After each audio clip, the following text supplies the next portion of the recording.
do seu chamado de Deus. Encerrando a série, vamos conhecer um pouco da história do pastor Mauro. Confira. Foi em 1978. Mais precisamente começou num congresso nacional, o Congresso Brasileiro de Juventude em Porto Alegre, no Rio Grande do Sul. Nós estávamos numa reunião de 3.500 jovens ali. E numa mensagem do pastor Fanini, parecia que ele não estava falando com aquela multidão, que ele estava falando comigo. E Deus começou a falar de uma chamada especial. Ok, terminou o congresso, eu voltei para minha igreja. Conscientemente ou não, eu voltei acreditando que eu estava negociando com Deus. Era o ano que eu estava terminando o segundo grau, chamado segundo grau. Eu estava me fazendo cursinho, eu queria fazer medicina. Mas eu voltei assim, eu vou trabalhar mais na igreja, eu vou fazer mais isso, eu vou fazer mais aquilo. Eu aprendi a tocar violão, eu entrei numa escola para isso, para fazer mais coisas na igreja. Então eu comecei a me envolver mais com as chamadas coisas da igreja, achando que isso era o que Deus estava falando tão forte comigo naquele 14 de fevereiro. Até que veio de novo um outro congresso, agora de nível estadual, chamada Jubanos. E foi na primeira igreja de Dourados. De novo, 14 de julho de 78. Aí já não foi mais daquele jeito só de eu achar que Deus queria uma envolvência mais profunda comigo. Foi de uma forma tão contundente. A mensagem do pastor foi forte naquela noite, muito forte.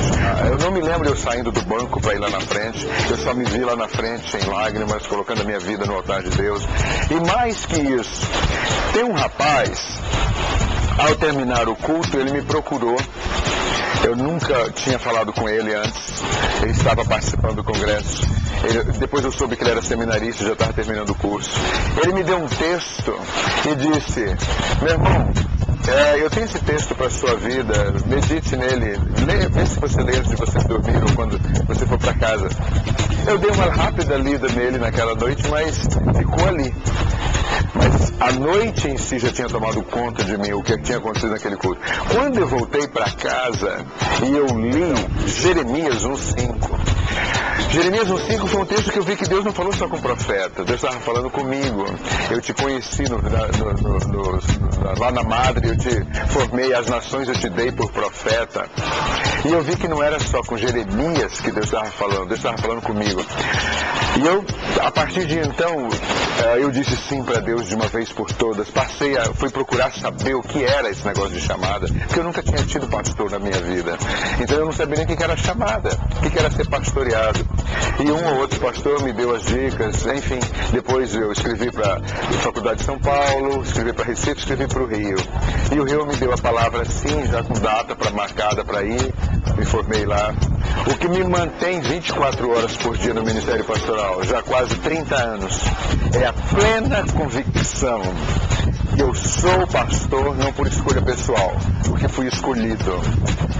E é o que me dá a garantia e a certeza de cada dia estar vivendo e fazendo o Ministério Pastoral. Intimidade com Deus e obediência. Intimidade com Deus, porque nisso significa muitas coisas, alegrias e tristezas, o choro e o riso, primeiro é com Deus.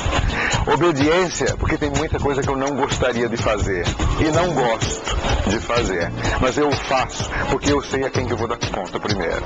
Então, eu posso muito bem dar uma desculpa para você, bem humana, bem argumentada, e você até aceitar, mas eu sei que essa desculpa não será apresentada, e não será, pode até ser apresentada, mas não será aceita diante de Deus. Então, esse senso de responsabilidade é muito grande para mim. Eu posso até pensar o que eu vou dizer para as pessoas, mas antes de tudo eu tenho isso para Deus. Então, esse filtro de passar meus sentimentos, meus pensamentos e minhas ações primeiro diante de Deus, me faz sempre ser verdadeiro com as pessoas.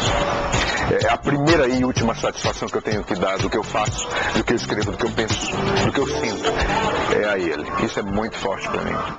Lembrai-vos dos vossos pastores, que vos falaram a palavra de Deus, a fé dos quais imitai, atentando para a sua maneira de viver. Que bênção mereçam para a igreja a dedicação e visão do nosso pastor Mauro. Ele merece aquele abraço bem forte. Não perca essa oportunidade. Encerramos a nossa campanha 2010, 10 Atitudes Cristãs. Esperamos que a sua vida tenha sido impactada com mudanças positivas na sua visão e comportamento. Assista todos os programas no site da igreja. Na página inicial, há um link com a marca da campanha. Continue tendo um final de 2010 diferente e com atitudes cristãs. Tchau!